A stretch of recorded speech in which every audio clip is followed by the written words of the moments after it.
Hello नमस्कार, जय हिंद, वंदे मातरम। आप देख रहे हैं जियो न्यूज और हम आपके लिए लेकर आए हैं देश दुनिया की, आपके राज्य शहर की सिलेक्टेड काम की फटाफट बड़ी खबरें। लेकिन उससे पहले यदि आपने हमारे चैनल को सब्सक्राइब नहीं किया है तो चैनल को सब्सक्राइब करके बेल नोटिफिकेशन ऑन करें और इस वीडियो को ज्यादा से ज्यादा लाइक और शेयर करें। बड़ी खबरें देखने से पहले आपके लिए आज का सवाल, किस पक्षी को शांति का प्रतीक कहा जाता है? ऑप्शन ए तोता, ऑप्शन बी मोर, ऑप्शन सी कबूतर और ऑप्शन डी कौवा। इस सवाल का जवाब हमें कमेंट करें और आप किस राज्य और शहर की ज्यादा खबरें देखना चाहते हैं हमें कमेंट करके बताएं ताकि हम आपके राज्य शहर की ज्यादा खबरें दिखा सकें। चलिए अब देखते हैं आज की फटाफट बड़ी खबरें।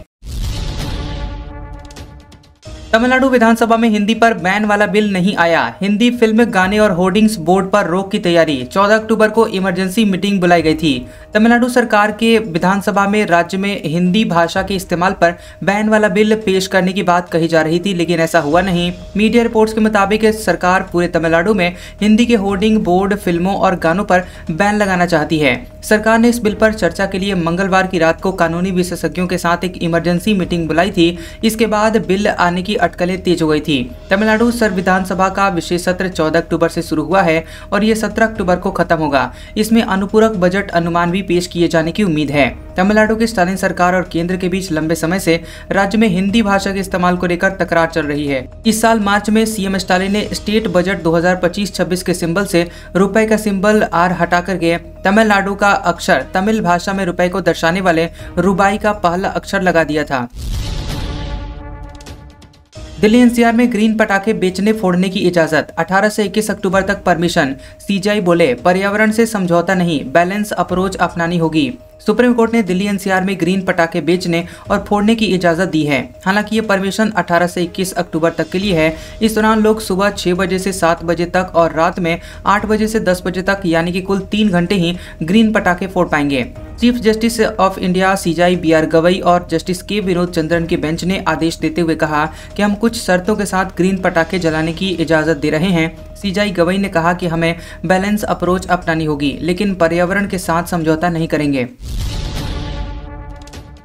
बिहार के चुनाव में नाराज उपेंद्र कुशवाहा राज्यसभा और एमएलसी सीट पर माने। शाह से दिल्ली में मिले, पीके चुनाव नहीं लड़ेंगे। बीजेपी की 12 प्रत्याशियों की दूसरी लिस्ट सामने आई। बता दें कि बिहार विधानसभा चुनाव में एनडीए के साथी दल लोक जनशक्ति पार्टी रामविलास को महुआ सीट दिए जाने से नाराज राष्ट्रीय लोक मोर्चा आरएलएम के उपेंद्र कुशवाहा नाराज थे। 14 अक्टूबर की रात बिहार डिप्टी सीएम सम्राट चौधरी और केंद्रीय मंत्री नित्यानंद राय कुशवाहा से मुलाकात किए थे। इसके बाद कुशवाहा को दिल्ली बुलाया गया। यहां केंद्रीय गृह मंत्री अमित शाह से उनकी मुलाकात हुई और मीटिंग से पहले कुशवाहा ने कहा था, nothing is well in NDA. NDA में सब कुछ ठीक नहीं है, लेकिन 45 मिनट चली मीटिंग के बाद कहा कि सब ठीक है, हमारा गठबंधन बिहार चुनाव जीतेगा। बांग्लादेश में टल सकता है फरवरी का चुनाव, 15 अफसरों की गिरफ्तारी से सेना में गुस्सा। इस्लामी पार्टी बोली, बिना सुधार चुनाव नहीं। बांग्लादेश में अगले साल फरवरी में होने वाले आम चुनाव पर संदेह मंडरा रहा है। राजनीतिक अस्थिरता, हिंसा और सेना में हलचल के कारण चुनाव की तैयारी रुक सी गई है। वहीं एक तरफ अवामी लीग शेख हसीना की पार्टी पर प्रतिबंध लगा हुआ है, दूसरी ओर विपक्षी बीएनपी बांग्लादेश नेशनलिस्ट पार्टी की तैयारी के बीच जमाते इस्लामी ने बिना सुधार चुनाव नहीं होने देने की चेतावनी दी है। वहीं अब संकट सत्ता से निकलकर सेना तक पहुंच गया है। अंतर्राष्ट्रीय अपराध ट्रिब्यूनल के आदेश पर 15 वरिष्ठ सैन्य अफसरों की गिरफ्तारी ने सेना के भीतर हलचल मचा दी है। ढाका कैंटोनमेंट के अंदर स्थित MES बिल्डिंग 54 को अस्थायी जेल घोषित किया गया है, जहां इन अफसरों को रखा गया है। भारतीय मूल का अमेरिकी अधिकारी हुआ गिरफ्तार, चीनी अफसरों को से सीक्रेट मुलाकात का आरोप, 10 साल जेल और 2 करोड़ रुपए जुर्माना हो सकता है। भारतीय मूल के अमेरिकी विदेश विभाग के सीनियर एडवाइजर एस्ले टेलिस को 12 अक्टूबर को गिरफ्तार किया गया। मीडिया रिपोर्ट्स के मुताबिक उन पर देश की सुरक्षा से जुड़े हुए गोपनीय डॉक्यूमेंट अपने पास रखने और चीनी अधिकारियों से सीक्रेट मुलाकात का आरोप है। 64 साल के टेलिस के वर्जीनिया वाले घर से FBI को 1000 से ज्यादा पेज के सीक्रेट दस्तावेज मिले हैं। अगर वे दोषी पाए गए तो 10 साल की जेल और $2.5 लाख यानी करीब 2 करोड़ रुपए का जुर्माना हो सकता है। ट्रंप की तारीफ करने पर पाकिस्तानी पीएम अपने देश में हुए ट्रोल। लोग बोले, शरीफ को चापलूसी का नोबेल दो, हमारे नेता इतने चाटुकार क्यों? पाकिस्तानी प्रधानमंत्री शहबाज शरीफ को उनके ही देश में अमेरिकी राष्ट्रपति ट्रंप का चापलूस और चाटुकार बताकर ट्रोल किया जा रहा है। कुछ सोशल मीडिया यूजर ने कहा कि अगर चापलूसी के लिए नोबेल होता तो शरीफ सबसे बड़े दावेदार होते। दरअसल मिस्र में गाजा पीस समिट के दौरान शरीफ ने ट्रंप के भारत पाकिस्तान संघर्ष रुकवाने के दावे का समर्थन किया था। शरीफ ने ट्रंप को नोबेल देने की मांग की थी। इस पर ट्रंप ने हंसते हुए कहा था, वाह, मुझे ये उम्मीद नहीं थी, अब कहने को क्या बचा, घर चलें। पाकिस्तान ने अफगानिस्तान की राजधानी काबुल में बम गिराए, जवाब में पेशावर पर ड्रोन अटैक। दोनों देशों में 48 घंटे का सीज फायर। पाकिस्तान ने बुधवार शाम को अफगानिस्तान पर हवाई हमले किए और अफगानी मीडिया के मुताबिक पाकिस्तानी लड़ाकू विमानों ने राजधानी काबुल और स्पीन बोल्डक में बमबारी की है। इन हमलों में दर्जनों लोगों के मारे जाने की खबरें हैं। इसके जवाब में अफगानिस्तान ने भी पाकिस्तान के पेशावर में ड्रोन हमला किया। इस हमले में एक प्लाजा के कमरे को निशाना बनाया गया। दावा किया जा रहा है कि इसका इस्तेमाल खुफिया गतिविधियों के लिए एक सीक्रेट ऑफिस के तौर पर किया जा रहा था। इन हमलों के बाद फिलहाल दोनों देशों ने 48 घंटे के लिए सीज फायर पर सहमति जताई है। रॉयटर्स के मुताबिक ये सीज फायर भारतीय समय के मुताबिक बुधवार शाम 6:30 बजे से लागू हो गया है। पाकिस्तान के विदेश मंत्रालय ने बयान जारी करके कहा कि दोनों देश बातचीत के जरिए मुद्दों का समाधान निकालने की कोशिश करेंगे। आईपीएल वैल्यूएशन इतिहास में पहली बार लगातार 2 साल घटी। 16,400 करोड़ रुपए घटकर 76,100 करोड़ रुपए पर आई। आरसीबी रैंकिंग में टॉप पर। इंडियन प्रीमियर लीग यानी आईपीएल की वैल्यूएशन इतिहास में पहली बार 2 साल घटी है और D&P एडवाइजरी की रिपोर्ट में ये जानकारी सामने आई है। ये गिरावट मीडिया राइट्स के कम कॉम्पोजिटिव होने और रियल मनी गेमिंग स्पॉन्सरशिप पर सरकारी प्रतिबंध के कारण आई है। बता दें कि 2025 में आईपीएल की कुल वैल्यूएशन 76,100 करोड़ रुपए यानी $8.8 बिलियन है। 2024 में आईपीएल की वैल्यूएशन 82,700 करोड़ रुपए यानी $9.9 बिलियन थी। 2023 में ये सबसे ज्यादा 92,500 करोड़ रुपए यानी कि $11.2 बिलियन पर थी। 1 किलोग्राम सोने की कीमत 2040 में प्राइवेट जेट जितनी होगी। गोयनका बोले, आज इसका भाव लैंड रोवर जितना। 1990 में मारुति 800 के बराबर था। बता दें कि इस साल अब तक सोने की कीमत करीब 50,000 रुपए बढ़ी है और 31 दिसंबर 2024 को 10 ग्राम 24 कैरेट सोना 76,000 रुपए का था, जो कि अब 1,26,000 रुपए हो गया है। ऐसे में एसपीजी ग्रुप के चेयरमैन हर्ष गोयनका ने एक पोस्ट में 1 किलो सोने की वैल्यू का कारों के साथ कंपैरिजन किया है। गोयनका के मुताबिक 1990 में 1 किलो सोने की वैल्यू एक मारुति 800 कार के बराबर थी। 2025 में ये लैंड रोवर जैसी लग्जरी कार के स्तर पर पहुंच गई है। चीन ने WTO में भारत के खिलाफ शिकायत की। कहा, भारी सब्सिडी देकर घरेलू कंपनियों को फायदा दे रही है भारत सरकार, इससे चीन को नुकसान हो रहा। भारत में इलेक्ट्रिक व्हीकल्स को बढ़ावा देने के लिए दी जा रही सब्सिडी पर चीन ने नाराजगी जताई है। रॉयटर्स की रिपोर्ट के मुताबिक चीन ने इस मामले में विश्व व्यापार संगठन WTO में भारत के खिलाफ शिकायत दर्ज कराई है। चीन का दावा है कि भारत की यह भारी भरकम सब्सिडी उसकी घरेलू कंपनियों को अनफेयर एडवांटेज दे रही है, जिससे भारत में बिकने वाली चीनी इलेक्ट्रिक गाड़ियों और ईवी प्रोडक्शन पर असर पड़ रहा है। इसरो चीफ बोले, भारत का चांद पर मानव मिशन 2040 तक। 2027 में लॉन्च होगा स्वदेशी मानव space mission Gaganyaan. ISRO chief V Narayanan ने कहा कि भारत ने 2040 तक अपने नागरिकों को चंद्रमा पर उतारने का टारगेट तय किया है। वहीं भारत का पहला मानव स्पेस मिशन गगनयान 2027 में लॉन्च होना है। नारायणन ने बताया कि इसरो 2035 तक भारतीय अंतरिक्ष स्टेशन BAS की स्थापना और 2026 तक 3 बिना मानव वाले गगनयान मिशन लॉन्च करने पर काम कर रहे हैं। वायुसेना में आएगा स्वदेशी तेजस। इसके पंखों में 9 जगह पर मिसाइलें फिट की जाती हैं। रक्षा मंत्री 17 अक्टूबर को सौंपेंगे। महाराष्ट्र के नासिक स्थित ओझर में HAL हिंदुस्तान एरोनॉटिक्स लिमिटेड ने तेजस MK-1A फाइटर जेट का परीक्षण पूरा कर लिया है। वायुसेना के लिए तेजस विमान बना रही HAL को सितंबर में ही अमेरिका ने इसका चौथा इंजन भेज दिया था। इसकी खूबियों में से एक है इसके पंखों में 9 जगह पर मिसाइलें फिट होती हैं। रिपोर्ट्स के मुताबिक हर तेजस मार्क 1A की औसत कीमत 600 करोड़ है, जबकि रफ्तार 2200 किलोमीटर प्रति घंटा यानी ध्वनि से भी करीब दोगुनी तेज है। LCA मार्क 1A तेजस एयरक्राफ्ट का एडवांस्ड वर्जन है। इसमें अपग्रेडेड एवियोनिक्स और रडार सिस्टम लगे हैं। LCA मार्क 1A के 65% से ज्यादा उपकरण भारत में बने हैं। सोनम वांगचुक अरेस्ट केस में सुप्रीम कोर्ट में 29 अक्टूबर को सुनवाई होगी। पत्नी गीतांजलि ने कहा वे याचिका में बदलाव करना चाहती हैं। कोर्ट ने दी अनुमति।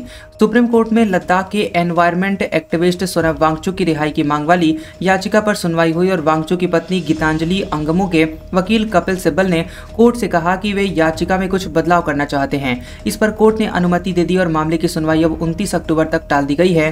सिब्बल ने कहा कि वे याचिका में संशोधन के लिए आवेदन दायर करेंगे और हिरासत के आधार को चुनौती देंगे। सुनवाई के दौरान सिब्बल ने अनुरोध किया कि वांगचुक को अपनी पत्नी के साथ कुछ नोट्स का लेन देन करने की अनुमति दी जाए। सरकार की ओर से सॉलिसिटर जनरल तुषार मेहता ने कहा कि उन्हें वांगचुक के अपनी पत्नी के साथ नोट्स साझा करने में कोई समस्या नहीं है। इस पर कोर्ट ने नोट्स लेने देने की अनुमति दी।